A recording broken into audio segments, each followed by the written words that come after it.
मेरा नाम रिया है और ये कहानी मेरे साथ सच में हुई है। मैं अपने परिवार के साथ एक नए फ्लैट में शिफ्ट हुई थी। सब कुछ ठीक था, लेकिन पहली ही रात कुछ अजीब हुआ। रात के करीब 2 बजे मुझे लगा जैसे कोई मेरे कमरे के बाहर खड़ा है। पहले मैंने सोचा शायद मम्मी होंगी, लेकिन जब दरवाजा खोला तो बाहर कोई नहीं था। मैं वापस बिस्तर पर आ गई, लेकिन तभी मुझे लगा कोई मुझे देख रहा है। मैंने धीरे से सिर घुमाया और खिड़की के पास एक लड़का खड़ा था। उसका चेहरा साफ नहीं दिख रहा था, लेकिन उसकी आंखें सीधा मुझे देख रही थी। मैं डर गई, चीखना चाहती थी, लेकिन आवाज ही नहीं निकली। अगले ही पल वो गायब हो गया। अगली रात वही समय, वही एहसास। इस बार मैंने हिम्मत करके पूछा, तुम कौन हो? कुछ सेकंड तक सन्नाटा रहा, फिर एक धीमी आवाज आई, मैं आरव हूं। मैं डर गई, लेकिन उसकी आवाज में कुछ अजीब सा दर्द था। मैंने पूछा, तुम यहां क्यों आते हो? वो बोला, क्योंकि तुम मुझे देख सकती हो।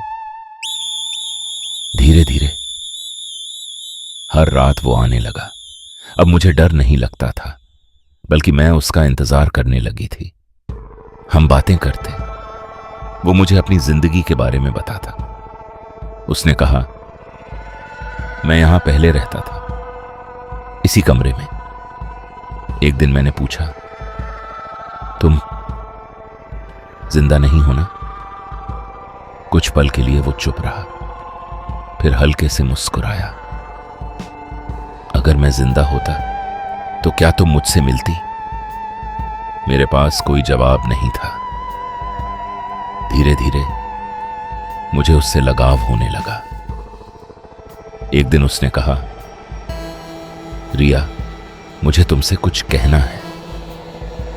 मैंने कहा, क्या? वो बोला, मुझे तुमसे प्यार हो गया है। मेरी धड़कन रुक सी गई। मैं जानती थी ये गलत है, लेकिन दिल मान ही नहीं रहा था।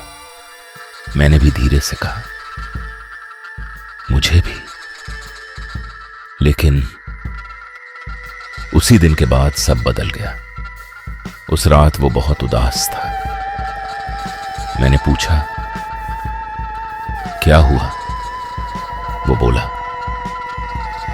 मेरा समय खत्म हो रहा है। मैं डर गई। मतलब? उसने कहा, मैं इस दुनिया में ज्यादा दिन नहीं रह सकता, और अगर मैं रहा तो तुम्हें भी अपने साथ ले जाऊंगा। मैं डर गई। मैंने कहा, नहीं, ऐसा मत करो। वो मुस्कुराया, लेकिन इस बार उसकी आंखों में आंसू थे। मैं तुम्हें नुकसान नहीं पहुंचाना चाहता, इसलिए मुझे जाना होगा।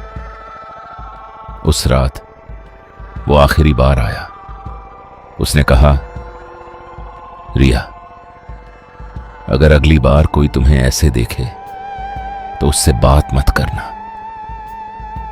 मैंने रोते हुए कहा, क्यों? वो बोला, क्योंकि हर भूत मुझ जैसा नहीं होता।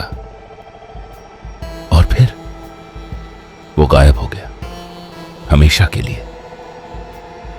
लेकिन कहानी यहां खत्म नहीं होती।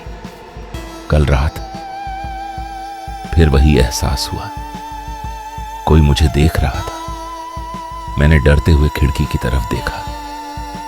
इस बार वहां आरव नहीं था, बल्कि कोई और खड़ा था, और वो धीरे से मुस्कुरा रहा था। क्या वो आरव था, या कोई और जो अब मेरा इंतजार कर रहा है?